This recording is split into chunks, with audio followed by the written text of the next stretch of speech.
हाय बच्चों, आप सभी का करियर गाइडेंस के यूट्यूब चैनल में बहुत बहुत स्वागत है। जैसा कि आप जानते हैं हम क्लास 12 के इंपॉर्टेंट क्वेश्चन डाल रहे हैं, उसी से रिलेटेड आज चैप्टर 3 का क्वेश्चन डाल रहे हैं। Kirchhoff law. Kirchhoff in 1842 propounded two law. Kirchhoff ने 2 लॉ प्रोपाउंडेड किए। कब? 1842। फर्स्ट लॉ क्या बोला गया? The algebraic sum of all the electric current meeting at each junction. The algebraic sum of all the electric current meeting at each junction of an electric circuit is 0। Junction, ये अपने junction put करा। अब यहाँ पर electric current जितना ही meeting हो रहा है उन सभी का अलजेब्रिक सम किसके इक्वल होगा? 0 के इक्वल होता है। यहाँ पर मैंने इनकमिंग करंट क्या लिया?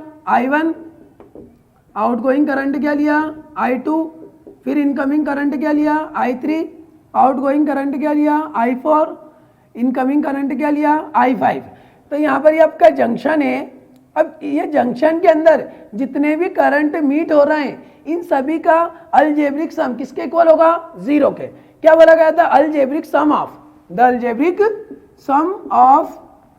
Algebraic sum of all electric current, जितने भी इलेक्ट्रिक करंट है meeting at each junction an electric circuit is 0।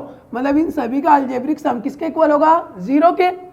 अब यहाँ पर जो इनकमिंग करंट है उसको कंसीडर किस में करेंगे? प्लस में। अब I1 इनकमिंग है तो I1 को प्लस, I1 प्लस। I2 क्या है? आउटगोइंग, तो I2 किस में होगा? Minus plus. I3 इनकमिंग है तो I3 किस में होगा? प्लस में। I4 आउटगोइंग है तो I4 किस में होगा? माइनस में। और I5 इनकमिंग है तो I5 किस में होगा? प्लस में, इक्वल टू 0। अब ये दोनों माइनस के इक्वल के बाद जाके प्लस में, तो I1 plus I3 plus I5 equal to I2 plus I4। I1, I3, I5 ये कौन सा करंट है? Incoming current. और I2 प्लस I4 ये कौन सा करंट है? Outgoing current.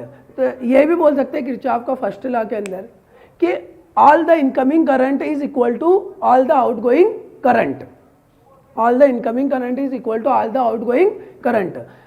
इसका सबसे इंपॉर्टेंट टॉपिक फर्स्ट लॉ का, इसका ऑब्जेक्टिव जो ये बनेगा, first law is based on law of conservation of charge.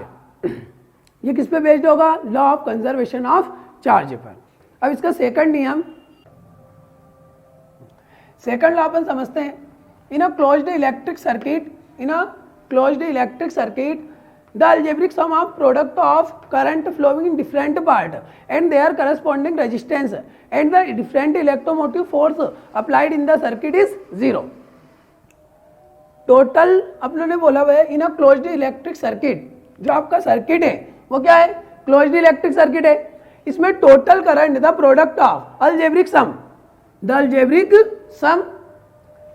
Some of product of current flowing different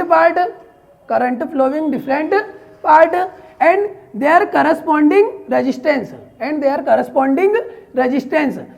the different electromotive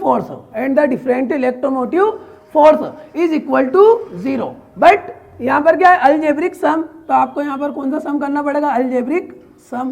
तो ये आपका कौन सा लॉ है? Second law. क्या बोला गया? एक बार फिर से अपन समझते हैं। In a closed electric circuit, मतलब जो आपका सर्किट होगा वो कैसा होगा? क्लोज्ड होगा। In a closed electric circuit the algebraic sum of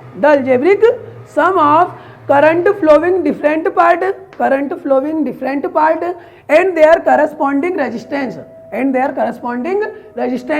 and the different electromotive force applied in the circuit is 0। मतलब ये किसके इक्वल होगा? 0 के। इसको अपन कौन सा लॉ बोलेंगे? That is called second law of Kirchhoff. ठीक है, ये अपनों ने किरचॉफ के फर्स्ट लॉ और सेकंड लॉ पढ़े। ये बहुत इंपॉर्टेंट है 3 नंबर के लिए। हमने आपके लिए एक सरप्राइज रखा है। जैसे आप देख रहे होंगे हमारे यूट्यूब चैनल के अंदर हिंदी मीडियम की और इंग्लिश मीडियम की ये दोनों की प्ले लिस्ट अलग अलग आपको मिल जाएगी। आप इस किरचॉफ का जो नियम है वो हिंदी में देखने के लिए हमारी प्ले लिस्ट हिंदी वाली भी है, आप उसमें से देख सकते हैं। ठीक है, इसके लिए आप हमारे चैनल को लाइक करिए, सब्सक्राइब करिए।